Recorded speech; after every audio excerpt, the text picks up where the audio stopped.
I want to dive into a average week for you, Dan. I know the season's not long into it, but at least we've got a few games in. So one thing I want to do is kind of, in my head at least, I know you haven't worked in the UK, but a lot of the viewers have, so I want to kind of compare and contrast. So, and like I said to the previous podcast guest that I had on, also MLS analyst, was I noticed you're more so lucky in the fact that you've probably got less games. You don't play two every week, every time, so that helps.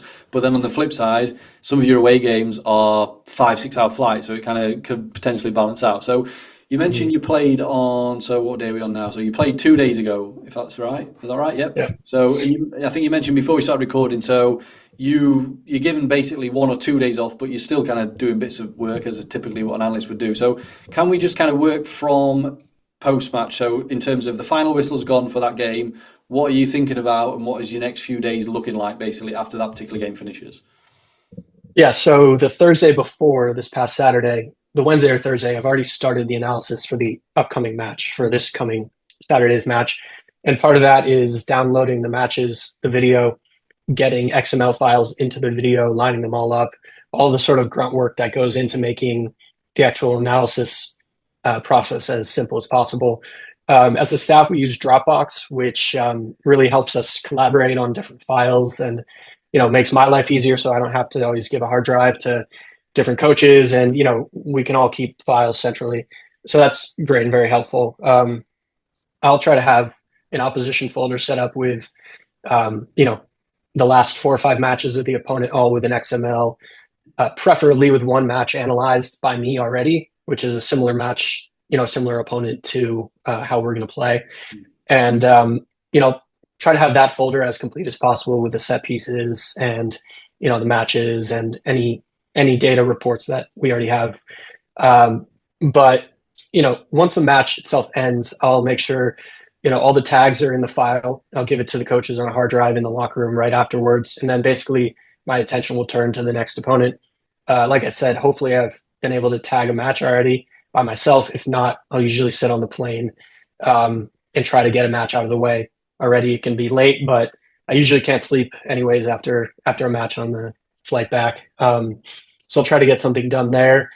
And then, yeah, like you said, on a normal Saturday to Saturday basis, we'll either have 1 or 2 days off, mostly one day off. And, that Sunday I'll sit on the couch and, either watch a show or watch matches and have that on in the background, and then just, be on my computer doing some of the things that will set me up that week, so that I have the analysis ready for the coaches to go. Past coaching staffs I've worked with want everything ready no later than, Sunday night or Monday, which means I'll have to spend that Sunday off working. Others are a little bit more lax on the timelines. Certain things can be ready by Monday, others, Tuesdays. So, but then again, the current staff that I'm working with, I have more involvement in kind of the post-match review. So I'll work closely with Eric, our head coach, on the attacking side of things to analyze the post-match meeting that we're setting up for the players. So, that responsibility kind of falls on me to find the clips. I'll work with him. We'll look at the clips together.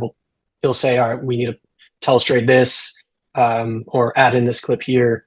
And, usually by about Tuesday, everything is set up for the week. I try to get all the preparation done for the video presentation so that I just need to sit with the coach and iron out a few details.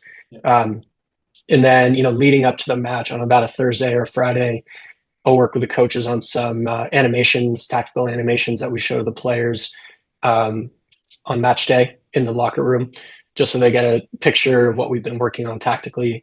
I'm fortunate that several of the coaches that I work with can do them by themselves. So it's nice, they just send them along to me. I put it together in a file, and then we just present it to the players on match day.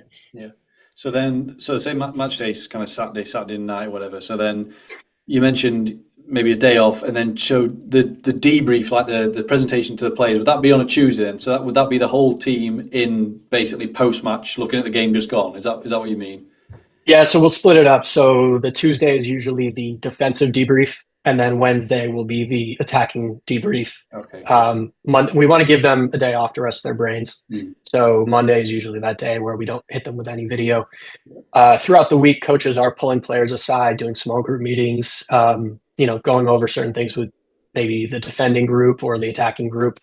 I know Drew, the keeper coach, will always sit with the keepers, showing them clips informally. Um, so, there is that kind of additional layer of things that we were showing the players outside of the full group meeting. Yeah. Interesting. And then again, just curious to see how every team is different. But in terms of that full group meeting, how on average, how long are they normally lasting them presentations, Dan? Is it purely just watching clips, or is there more to it than that? And how long do they typically take? Yeah, again, different coaches work in different ways. I know Eric is very, very strict on the no longer than 15-minute rule Mm. for all the presentations we do. I think they do a really good job, our staff, of adhering to that.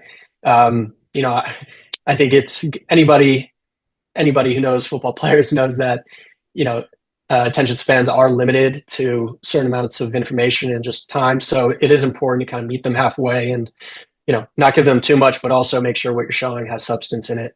So it's definitely that 15-minute hard rule. Yeah.